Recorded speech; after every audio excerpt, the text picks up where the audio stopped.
welcome back po sa Finding Hope with Annie. Ngayon po ang mga kasama natin sa Finding Hope Together. Actually, hindi ko alam po paano ko siya introduce. Nervous ako. Kaya nakasama ko siya noon sa Pangako Sa'yo. Bata pa lang siya. Pagdating sa pagiging artista, ay grabe.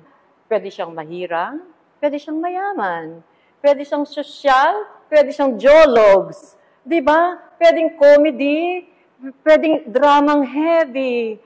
Kontrabida, bida, kaya niya rin yan. Ano ba hindi mo kayang gawin pagdating sa pag-arte?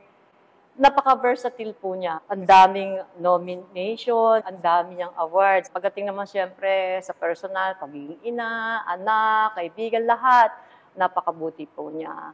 Isang pinaka-gustong-gusto ko sa kanya, talagang masunurin na anak ng Diyos. Mga kapatid, welcome po natin ang anak ko, Jody Santa Maria. Ay, kagandang babae. Hello. Hi, Mommy A. Kumusta ka? Mabuti. Thank you so much sa pag-imbita mo sa akin dito sa iyong programa. Ay, naku, maraming salamat. Pinagbigyan mo ako. Kwentuhan lang naman tayo. So, yan, salampak lang tayo.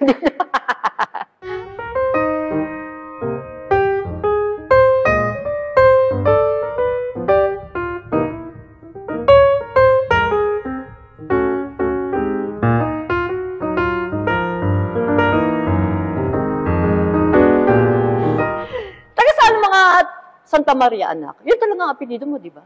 Legally, oo. Okay. Santa Maria ang apelido ko. Kasi yun yung nasa birth certificate ko, Jody Chrissy Santa Maria. Oo. Pero dun sa tanong mo, Mami, na kung taga saan ang mga Santa Maria, hindi ko alam. Oh, hindi mo alam kasi? Kasi unang-una, hindi ko naman nakilala yung tatay ko. Lumaki kami ng kapatid ko na meron kaming apelido, pero walang mukha yung apelido na yun. We grew up fatherless. Mommy ko lang, tsaka yung lola ko lang talaga yung nagpalaki sa amin. Hindi mo hinalungkat yung history niya?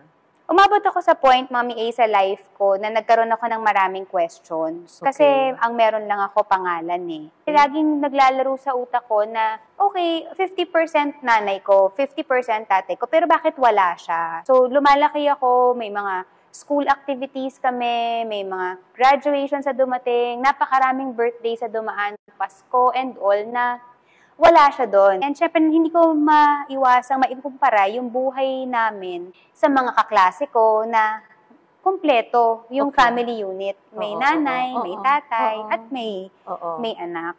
So, nag-start akong manaliksik about it for the reason na gusto ko lang talaga ng acknowledgement. Walang kwento nanay mo tungkol dyan? Si Mama, naalala ko tuwing magtatanong kami, ang sasabihin lang niya, nasa ibang bansa, nagtatrabaho. Yun lang yung information talaga na meron kami. Wala nang iba. Hanggang sa kinalakihan na namin, na siguro hindi na rin namin naitanong dahil naging mas busy kami pagdating sa school, may mga iba na kaming ginagawa. Pero alam mo yun, Mommy, yung sa puso mo, yung parang parang siyang kumukutkot na parang babalik at babalikan mo siya. Kaya nag-try ako na makahanap ng paraan para hanapin siya. Nagtagumpay ka? Nagtagumpay ako, pero napakaraming proseso kong pinagdaanan. Kung sino-sinong tao ang nakausap ko, kung kani-kanino ako kumbaga nire-route. Ang akin lang, sabi ko, hindi ako manghihingi ng pera. Alam mo yung parang for me, baka kailangan nila ng assurance. Sabi ko, nagtatrabaho po ako. Kung meron naman siyang ibang pamilya na wala naman ng problema sa akin yun. Gusto ko lang pong sabihin sa akin na ako ang tatay mo, anak kita, masaya na po ako doon. Yun lang ang kailangan ko. Parang feeling ko, yun yung kukumpleto sa akin, yun yung bubuo sa akin bilang tao. For a child who has been abandoned by a parent, napaka-importante nung acknowledgement. Yun yung hinahanap mo because parang all your life, nabubuhay ka feeling you're not enough, you're not worthy, there's something wrong about you. Kasi kung wala, kung maayos ka, bakit ka iniwan? So growing up, I always felt na I wasn't enough. Kailangan kong magpabibo sa school. I made sure na maging achiever ako. Kasi I always had that fear na if I fail, baka maiiwan na naman ako. So, yung concept of love na meron ako growing up was, in a way, parang performance-based. Kailangan lahat ng gagawin ko excellent, perfect, hindi magkakamali. Pag nagkakamali ako, masakit sa puso ko yun. Kasi baka maiwan ako or baka hindi ako maging pleasing sa mata ng family ko. So, hindi mo siya nakilala? During the time na nahanap ko siya, he was already dead. Aray ko naman. I was about 2 years late. Hindi kami nag-abot. 4, 5 years of looking for him. Pagdating ko, dead end. Hindi ko pa rin nakuha yung acknowledgement na inaasam-asam ko sa buhay ko. Naiyak naman ako dun. Ang sakit naman. Ilang taon ka itong mga panahon na to? Siguro from 18, 19, 20, hanggang mga 21 years old. Dahil sinasabi mo yung pinaka parang core mo, hindi buo o hindi nakumpleto. Paano ikaw as a person sa ibang tao, sa trabaho mo, sa mga kaibigan? Siguro during that time, the greatest psychological implication or effect na nangyari sa akin noon is yung I always wanted to please people. Oo. I was looking for places na kung saan tatanggapin ako. To the point na, sige, kung anong trip ninyo, sasakyan ko yan, as long as tanggapin nyo ako. So I was just so hungry for acceptance. Pinagtatrabahuhan mo lahat? Na gusto ko na mag-fit in. Kahit alam mong hindi naman talaga na para sa'yo, pero ipupush mo yun dahil lang sa gusto mo ng a place to belong. Never kita nakitaan na may heartache, bitterness. Palaging mabait. Wala akong nakikita sa'yo na naiinis sa mga tao. Or... Mami, siguro naging magandang outlet sa akin yung naging trabaho ko. Kasi di ba, syempre sa work natin, may mga moments na talagang kailangan mo ng breakdown scene, ng crying scene, ng lungkutan scene. So yung mga bagay na hindi ko maipakita in real life, na ilalabas ko sa eksena. So, in a way, naging blessing siya sa akin kasi nagkaroon ako ng outlet. Na iniisip ko, kung hindi ako artista, ano kayang naging outlet ko ng mga panahon na yun? Ano kayang nangyari sa akin? Looking back at my life, sabi ko, there's so many times na parang pwede ka talagang ma-break ng malala ng isang situation. Pero it was also so many times that God has saved me. Amen. Even the time na hindi ko pa siya kilala. Pero yung grace niya, hindi nawala sa life ko. By providing me with support groups, with people, with a job, na alam niya na, okay, kakailanganin to ng anak ko, ito yung gagawin niyang trabaho para yung lahat ng mga wounds and scars and bitterness na meron siya from what has happened in her life, magkaroon siya ng healthy way of alam mo yon, parang expressing whatever her resentments are or kung meron siyang anger sa heart niya. Ngayon ko na lang nakikita na, okay, parang he was with me all this time. Even during the time na hindi ko nga siya pakilala nun eh.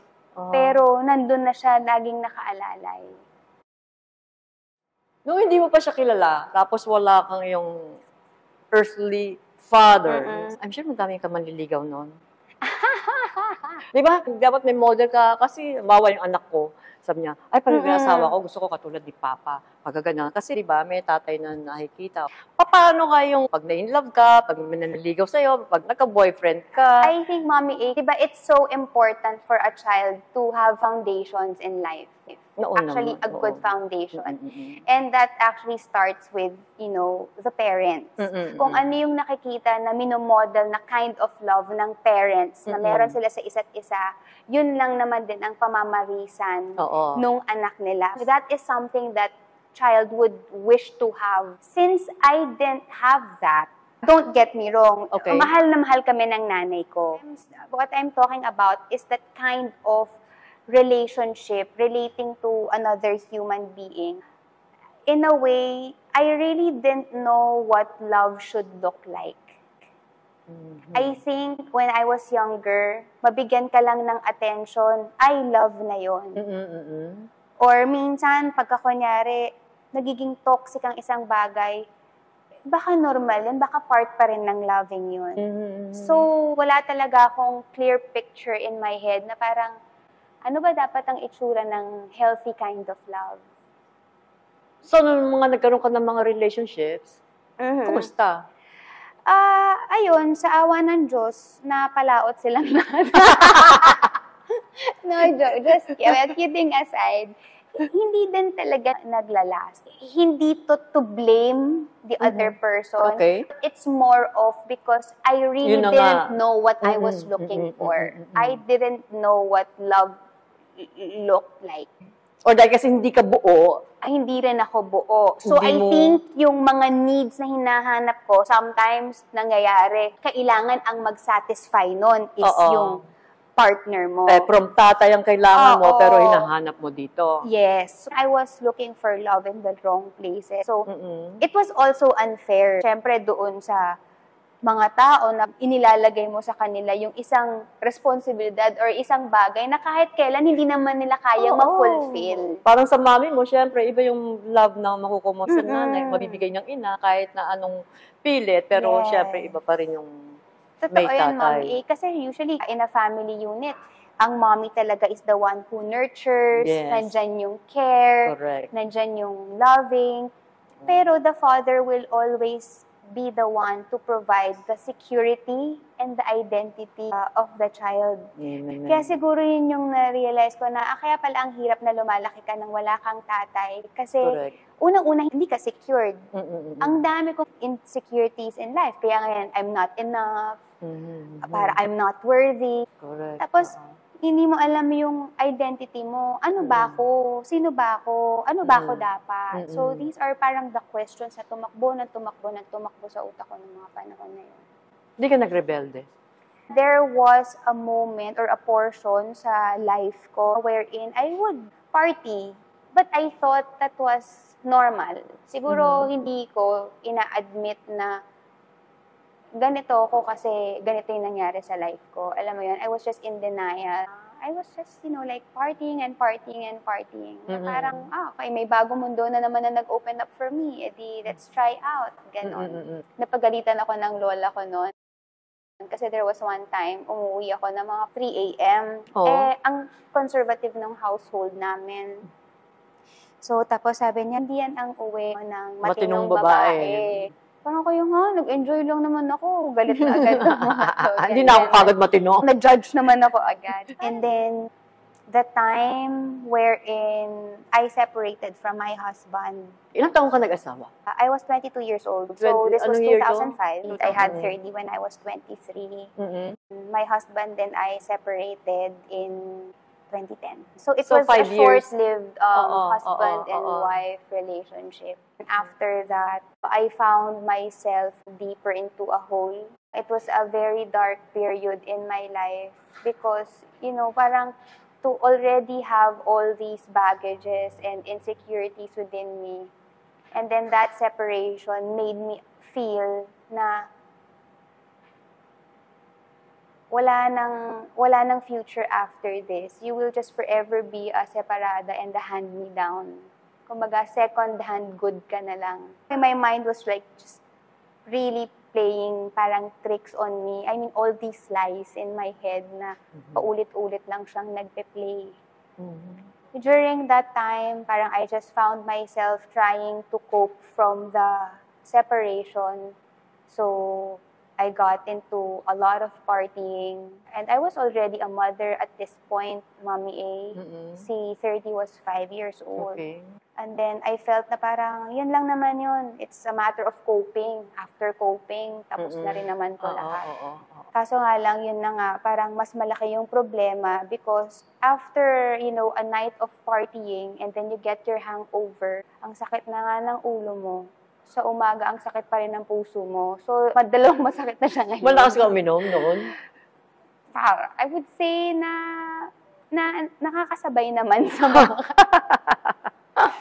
Bakit? Bakit ka umiinom noong mga panahon na yun? I didn't know any better. I didn't know how else to cope. It's just to really drown out all the pain and sadness and Ganun, anger na nafe-feel ko nung panahon na yon. It's parang me against the world. Alam mo yung feeling mong kinawawa ka?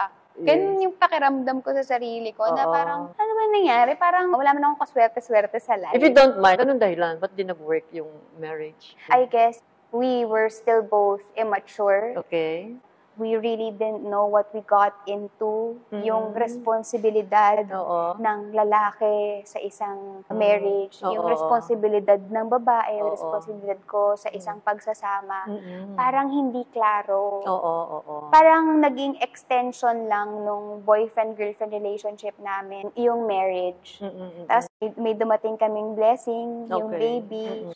So, nung naghiwalay kayo, yun ang pinakawala mo, yung nagpa-party, I felt like after the separation, I partied harder than the way I partied during my single years. Mas nagpakadalaga ka. Ganun yung feeling ko nung time na yun. Tapos ginawa mo yung 100 Days to Heaven. Nakasama mo si Connie. Si Nanay Connie. Tapos magka-tent pa talaga kami. Siyempre kilala ko si Nanay Connie, si Connie Reyes yan eh. Nakapag-guest pa ako dati nun sa Connie Reyes. Doon panahon na to, yung 100 Days to Heaven na to, hiwalay na kayo. Hiwalay ka na. Nang ilang years na. May mga 1.5 na. Magkatrabaho kami noon si Nanay Connie. Tapos wala, pinapanood ko lang siya. Sa umaga, nandun siya sa tent. Babasa siya ng Bible niya. Magde-devotion siya. So ako naman, okay, babasa siya ng libro. No, okay. Ganun lang kasimple. Tapos, magkukwento siya, mag-share siya ng mga stories. Little did I know na ang kinukwento pala niya ay gospel. Kasi parang sa akin, malay ko ba sa gospel? Hindi ko kasi alam. Oo naman, lahat tayo ganyan sa umpisa. Tapos may isang beses sa basketball court kami. Kasi nandun lang yung standby area namin. Sabi niya, Jody, I'll pray for you ha. Sabi ko, Tita, sure, anytime, pray for me, okay lang. Siyempre, in my head, pag uwi niya, bago siya matulog, pagpe-pray na ako. Malay ko bang pag sinabi niyang, I'll pray for you, ha? Merong kapit at chok. Ako, hi! Wait. Sabi ko sa kanya, wait lang. Sabi ko, Tita, bakit may pa ganon? Sabi ko, baka isipin ng mga nagbabasketball, may sapian na nangyayari dito. Sinasapian ako ng masamang espiritu. Sabi ko, wag mo na ako pong ganyanan. Nakakahiya naman po. Parang sobra po. Ano sabi niya? Pray pa rin siya. Ako naman, sige na nga. Makikinig na nga ako sa gitna tayo ng basketball court. Sige na. Umuo ka na lang para matapos na siya sa sinasabi niya. Tapos, ang plano ko, babalik na ako ng tent. Baka kung ano pang sumunod nito. Cut to, nagaya siya sa church. Sabi niya, gusto mo ba? Punta lang tayo ng church. Sabi ko, sige po. Tapos, pag dumating na yung Saturday, kasi ang services is every Sunday, magyayaya siya. Lahat na ng rason sa mundo, binigay ko kay nanay. May sakit ako, may sipon ako, masakit ang ganito, may trabaho ako, name it.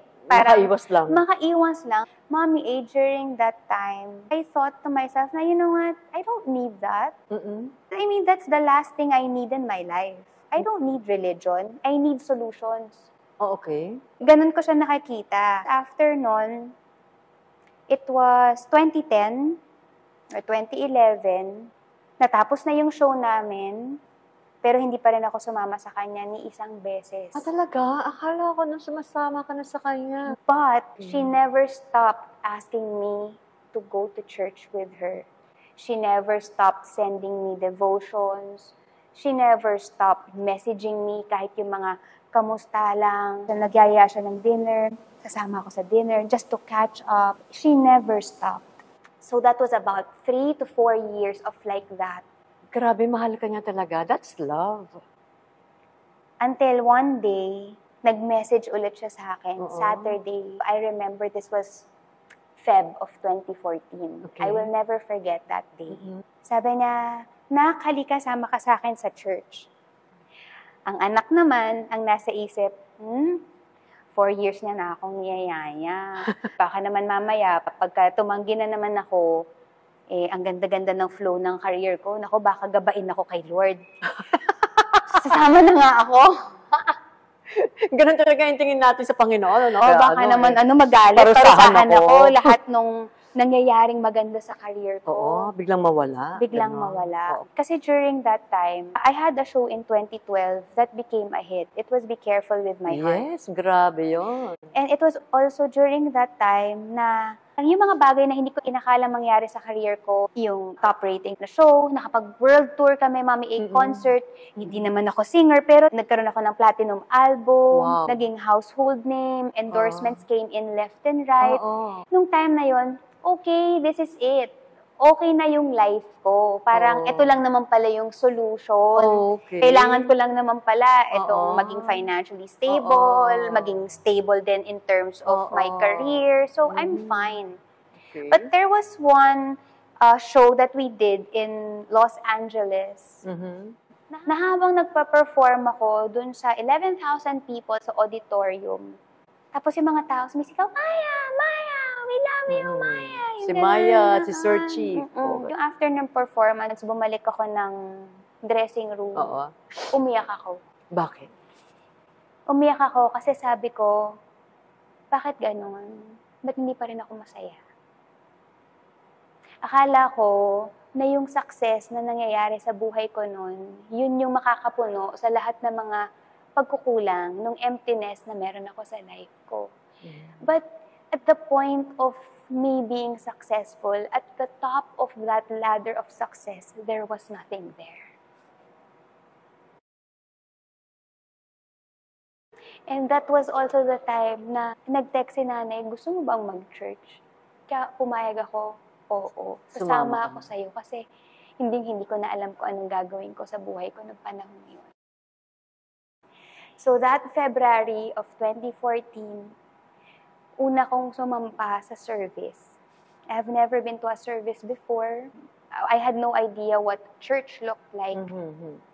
Hanggang Sunday started singing and then praising God, which I found weird pa rin. Nagkakantahan sila, taasan ng kamay. It starts off with praise and worship to prepare our hearts to receive from the Lord. Hinaharana si Lord. Oo, ganon.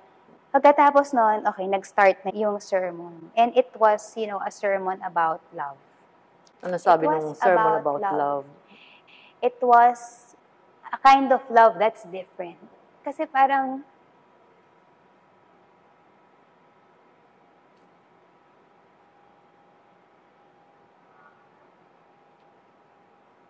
kung paano inilahad doon sa sermon yung love na yun, may ganun palang klase.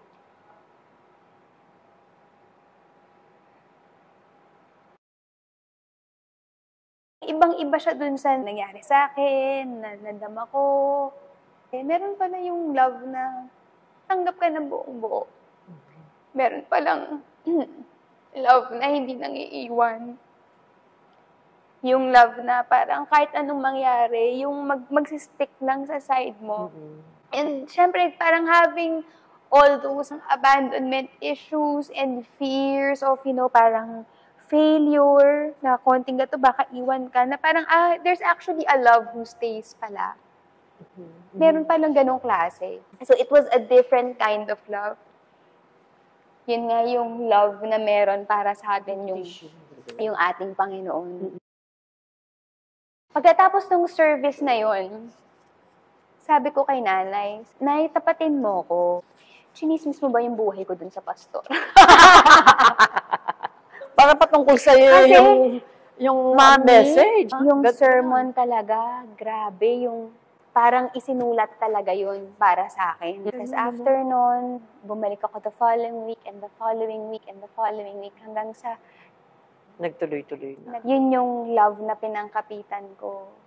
Yung love na talagang ito yung you are fully known and yet fully loved. Na you can really be yung as bare, as undone, pero yung mamahalin ka pa rin ng buong-buo ng Panginoon regardless of what your past is.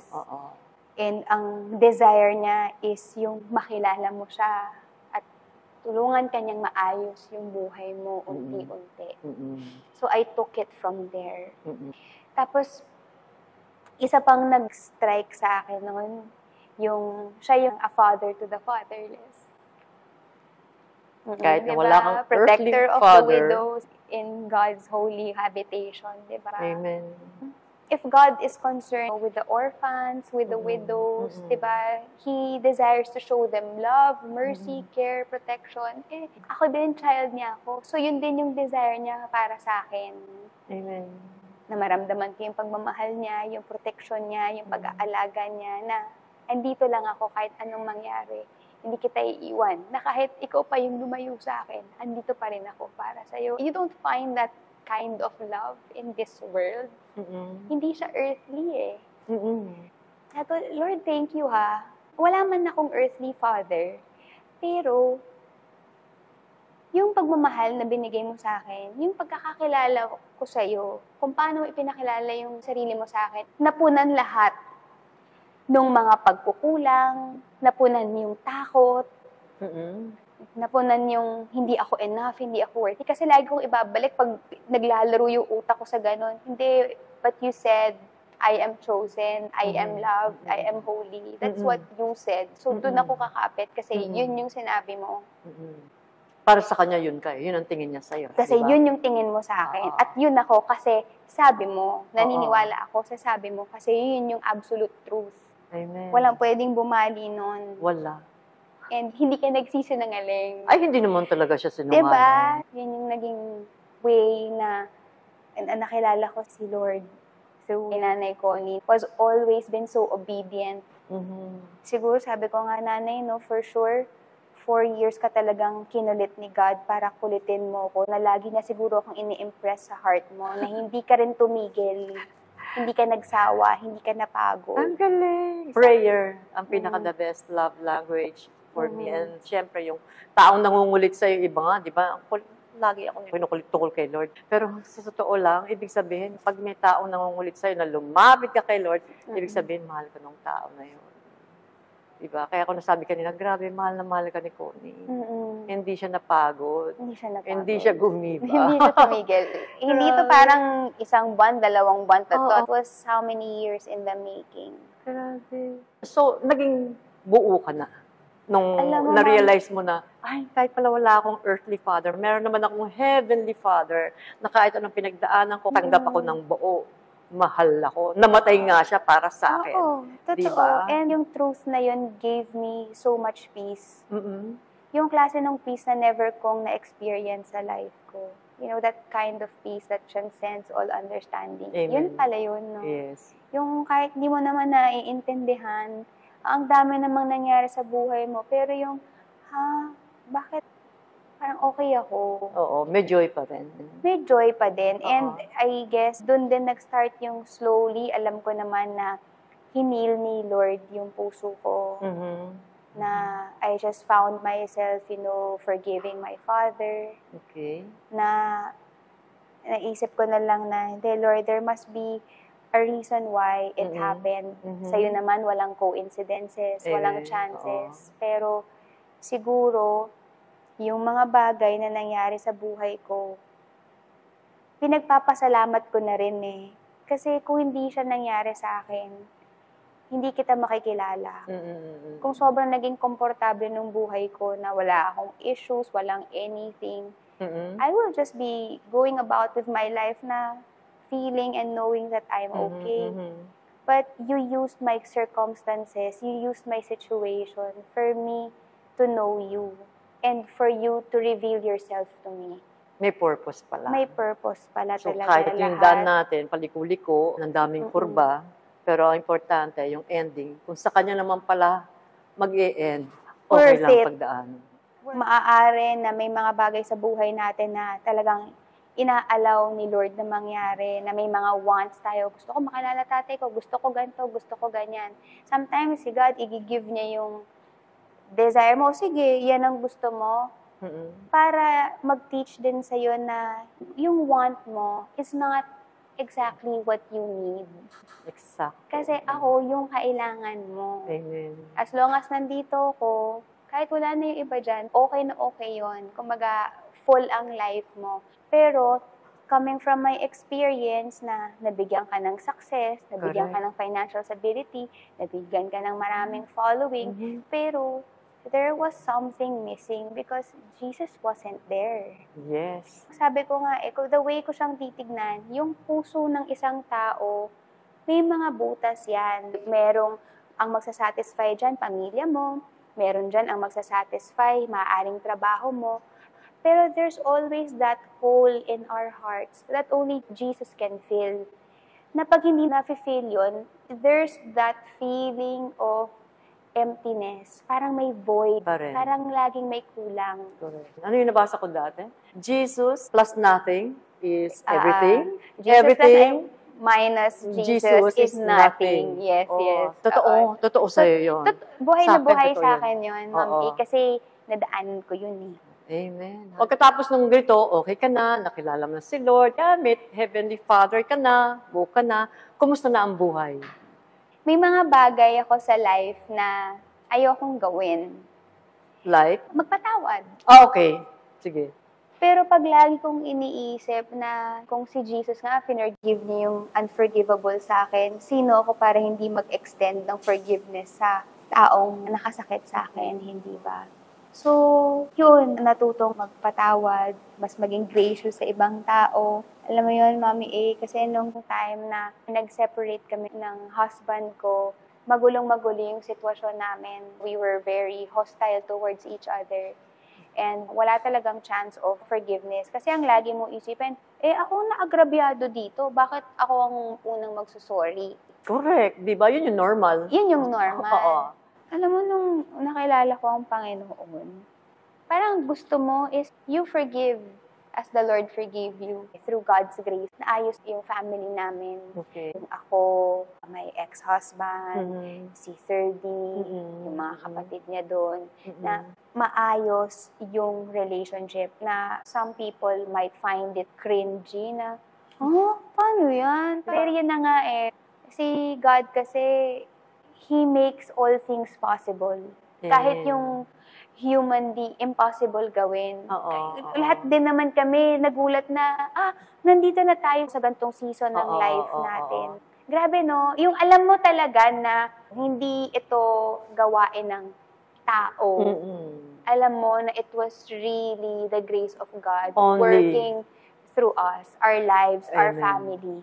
Only by the grace of God. Diba? Kaya nga, yun ang sasabihin ko. Anong sikreto na bakit naging okay kayo lahat? Only by His grace. Na naging posible to. Oo. Na kaya mong mahalin ulit. Although, syempre, siguro ibang klaseng pagmamahal na, pero andun yung love na nanggagaling sa Panginoon. Kaya mong ibigay sa iba kasi binibigay niya sa'yo. Yun. Hindi nga ako pinagkaitan ni God eh. Diba? Sa lahat ng kapalpakan ko rin sa life ko, nandyan siya. Kailangan mo lang din talagang to ask Him na if there's an area in your life that you need to work on, na alam mong hindi mo kaya on your own. Kasi apart from Him, we can't do naman anything eh. You just have to pray and ask, Lord, help me. Lord, give me the grace. And slowly, makikita mo na lang talaga na nag-iiba yung takbo ng sitwasyon. So many times, nangyari yun sa life ko. Kaya, minsan nakaka-speechless lang yan talaga, Mami A, kung gaano siya kabuti sa buhay ng mga anak niya. Ang maganda dyan, meron kayong co-parenting.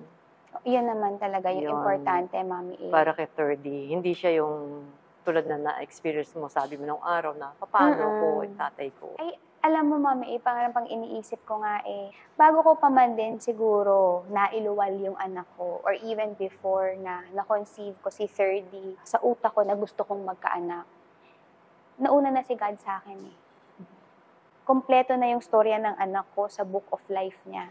Alam niya na sa 2005, December 23, at 7:46 a.m., may darating na magandang bata na pangalan Thirdy. Kasi plotted ko na yung life niya. Naplano ko na yung buhay niya. Mangyayari sa kanya to, pero hindi ko ahayaan yun. Kung ano man yung plinano ng enemy sa kanya, hindi ko hahayaan na mag-prosper yun. Because at the end of it all, he has already overcome. Tapos na, it's done. No weapon formed against him will prosper. Naniniwala ako, inayos niya rin yung pamilya namin. Mahal niya ako. Mahal niya si Thirdy. Mahal niya ang lahat ng mga taong involved sa family na yun. It's because of His love. Amen. Minsan pag nagkakaroon ako ng fears kay Thirdy, alam mo yung may gentle whisper lang si Lord na, huwag ka matakot, anak. Mahal ko rin yung anak mo kasi anak ko rin yan Sa totoo nga lang kung iisipin ko, oo nga naman mas mahal mo siya kaysa kung paano ko siya mahal. Kasi yung love mo complete eh. Yung love mo absolute. Correct. Yung love mo unconditional. Correct. So, yun yung perfect love. Correct Yung ganong yan. mga assurances na binibigay si Lord, nakaka-calm ng fears, nakaka-lessen siya talaga Yes. ng anxiety, especially that we know naman that parenting doesn't have a manual. Correct. Yung sometimes Oo. you just Totoo. have to navigate, Mommy A. Oo. Diba? Parang every single day, anong gagawin ko. Pero alam mo si God is always there to rescue. Ano pa yung ibang nabago? Diba, meron siyang sinabi na parang believe in Jesus and then you and your household will be saved. Yes. Nasa Acts siya. When I started going to church, my family was just observing. Until one day, nung niyaya ko sila, maaaring hindi ko napapansin yung pagbabagong nangyayari sa akin. Pero siguro sila nakikita nila na may nagbago na sa kanya. Una muna sumama yung kapatid ko, yung nanay ko, yung sister-in-law ko, yung mga kaibigan ko, si 30. Wow! Hanggang sa gumigising na lang ako isang araw na na-realize ko, lahat kami sa household na-save na ni Lord. Nabuhay na naman yung totoo to eh, kasi sinabi mo to, diba? It only takes for us to believe in you and then ikaw na yung gagawa ng rest. Which is the saving of the household, Correct. of each and every person in our lives. Mm-mm. Ang una kong naisip is, Lord, now we are all in your family. Na darating yung araw na makakasama ka naming lahat. Dahil sa pagmamahal mo din sa kanila, ginamit mo rin ako para dalhin sila sa'yo. Nagtuloy-tuloy yun hanggang sa nagpa-Bible study kami as a family. So I guess that really brought the family closer together. So ngayon masasabi mong buo ka? Masaya ako kung ikukumpara ko yung buhay ko na hindi ko kilala yung Panginoon. Ang hirap eh. Parang wala kang sense of direction, wala kang sense of purpose. Na bakit ko ba ginagawa to? Para ba saan to? Minsan aabot ka pa sa punto na parang hindi mo kilala yung sarili mo. Kaya minsan sumasabay ka na lang sa agos ng mundo. Siya yung naging anchor ng buhay ko.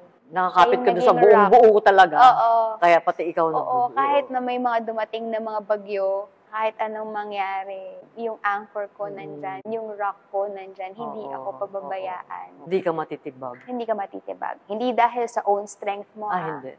But it's because of Him. By His strength, by His grace, by His Spirit. Amen. Meron pa akong hindi natanong sa'yo na gusto mong sabihin, gusto mong i-share? Alam ko naman na wala naman akong pwedeng ipagmalaki kay Lord. Kasi lahat naman ng pag-aayos ng buhay ko, siya yung gumawa nun eh. Because I know that every single day, I still fail God. May mga bagay ako na maaaring nasabi, nagagawa na nakaka-hurt sa Kanya. Pero if there's one thing na mapagmamalaki ko talaga sa mga tao, is His love never fails. Hindi ka tulad ng tao, pag kami na ginawang mali sa'yo, yung love mo nababawasan. Yung love mo nagbabago. Kasi ang conditional natin eh. Correct, love diba? kita kasi mabait Ganito ka, kasi may ganito ka. expectations, diba? May expectations. Pero pag wala ka na dun sa expectations na yon, tama, Mami, sinabi mo minsan nababawasan. Pero kay God, kasi yung kahit na nagfe-fail tayo paulit-ulit, pero grabe naman yung patience ng ating Panginoon. Solid pa rin yung love. Hindi na yung Father, mababago. Wala tayong kahit anong pwedeng gawin na makakapagpabawas ng pagmamahal ng Diyos sa atin. Nothing can separate us nga from His love. Yes, diba? Romans 8. So, ganun. anong mapapayo mo doon sa mga tao na pinagdaanan yung mga pinagdaanan mo? For yung mga single parents natin dyan, they are not truly alone in terms of parenting. Because they have, a co-parent with the Lord. Amen. Diba nga, siya ang father to the fatherless. Sabi nga niya sa Psalm, iniwan ka man ng nanay mo, iniwan ka man ng tatay mo, pero hindi kita iiwan. Correct. Whatever you need, God will always provide. Because He is our provider. He is Jehovah Jireh.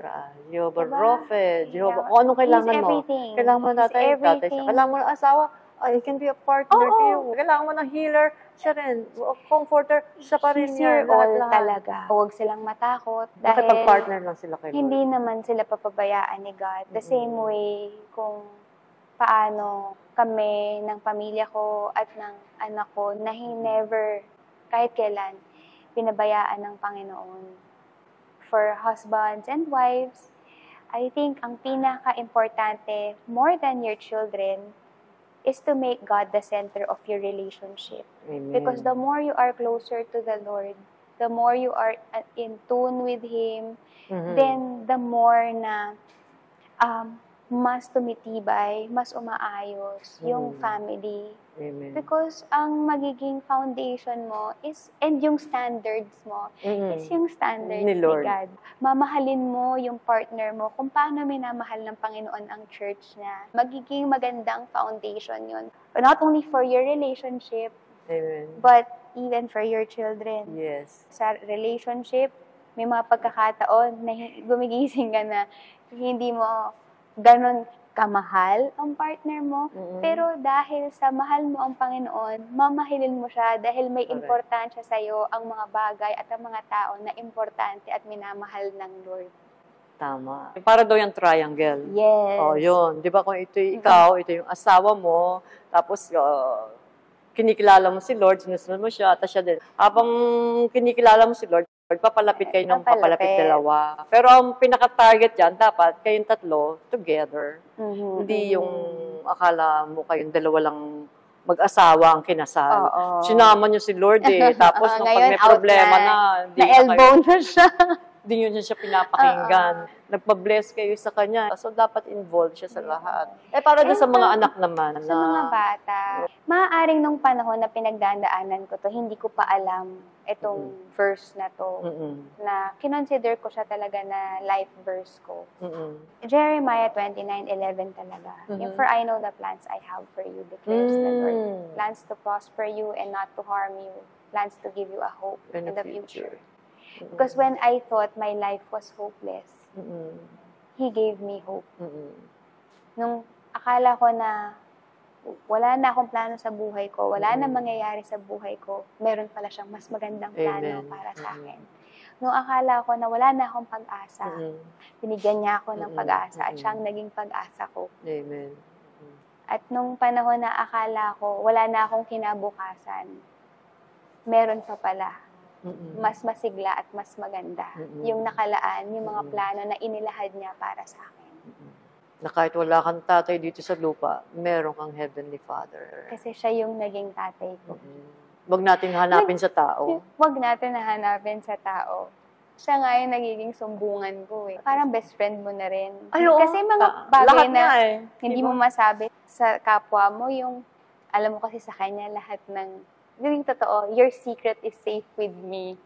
Hindi. Saka importante, honest tayo sa kanya. We can actually be, yung audacious ba? Yung galit ka. Si David nga, di ba? Andun lahat ng yung mga imprecatory prayers.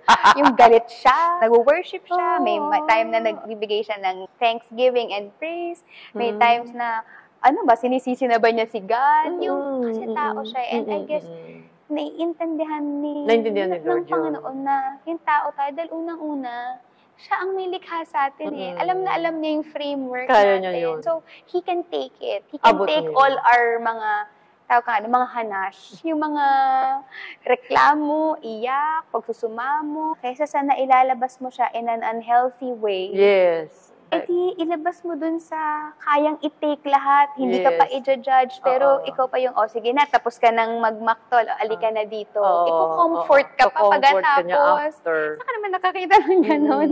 Wala. Sa kanya lang. Can we pray for mga single parents, yung mga anak na lost, sana matuklasan din nila na meron din silang magulang sa langit. Whatever the Spirit leads, di ba? Lord, we thank you, Lord, for today na ikaw po ang naging sentro ng aming conversation. Lord, I pray that we have brought glory to your name. For you deserve all the honor, all the praise, God, because you are worthy. We thank you for loving us, Lord, ng siksik, higlig, at umaapaw, Lord, hindi nauubos yung pagmamahal mo sa amin, yung mercy mo for us, Lord, and yung grace na meron ka for us. Lord, I am also praying for those single parents. I pray na ikaw ang maging katuwang nila sa pagpapalaki sa kanilang mga anak. Lord, bigay mo sa kanila lahat ng mga pangangailangan nila para magampanan nila yung role na ibinigay mo sa kanila, na mapalaki nila ng maayos ang kanilang mga anak ng ayon sa iyong gusto. Lord, I also pray for husbands and wives na ikaw talaga yung maging center ng kanilang relationship. Lord, ikaw yung magbibigay ng pinakamagandang foundation for the relationship that they will have with their families and their children. Lord, ikaw yung tignan nila para mag-meet, magpuno sa mga needs nila. Whenever their cup is running empty, may they run to you to fill that cup, Lord. Pag nag-overflow ang cup na yon, Lord, marireceive lang ng kung sino ang kausap nila, kung sino ang kaharap nila, yung extension ng pagmamahal at ng grasya at ng awa na meron ka. And Lord, I also pray for fatherless children. Lord, you know their pain, their suffering, their ordeal with your merciful heart. I just pray that you will just overwhelm them with your love. And Lord, I pray that you will be the one to comfort them during times of loneliness. Lord, kung paano mo sila nakikita, ang dalangin ko ay makita nila yun. Buksan mo ang kanilang mga mata. Yes. That they are enough. They are worthy and they are loved by you. Lord, I hope that they realize that you, the great God, the creator of heaven and earth, Yes. Lord, died for them. Ganon sila ka-valuable. Lord, we can never repay you for all the kindness that you have been giving each and every one of us. We can only offer you our lives. I pray, Lord, that you will continue also to bless this show of Mommy A. Thank you for her life, Lord, and may you continue to enlarge in her tent and continue to use her mightily for the advancement of your kingdom. This I pray in your mighty name. Amen. Amen. Oh, I love it. I love Thank you. Happy ka? you. Okay ka sa kwentuhan natin? Okay po. Oo. Ikaw? Oo naman. Busog na busog.